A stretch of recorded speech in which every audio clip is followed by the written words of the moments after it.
नमस्कार मंडळी. काल प्रथमेश घाईघाईत बाजारात गेला आणि येताना मला म्हटलं, आई व्हिडिओ चालू कर. तर मी म्हटलं, व्हिडिओ कशासाठी? तर म्हणे, बघ तुझ्यासाठी अमेरिकेहून गिफ्ट आलं आहे. तर गिफ्ट काय आलं आहे? तर आपलं प्ले बटन आलं आहे.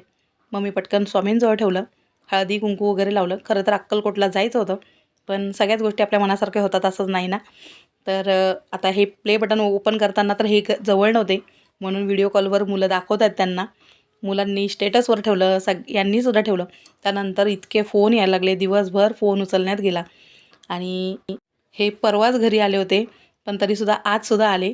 बिचारे, त्यांना ना येताना म्हणजे दुकानापासून स्टेशनला जाण्यासाठी रिक्षा लागते, तर ती रिक्षा त्यांना मिळत नव्हती. तरीसुद्धा ते चालत स्टेशनला गेले, तरीसुद्धा ते घरी आले. घरी येताना खरं सांगते त्यांना 2 वाजले रात्री, आणि येताना त्यांनी भरपूर अशी मिठाई आणली. खूप खुश होते मुलं आणि हे सगळेजण खूप खुश होते. आणि मी जेवणामध्ये भरपूर पदार्थ बनवले, पण त्याचा व्हिडिओज बनवला नाही आनंदाच्या भरात आणि बोलण्यात.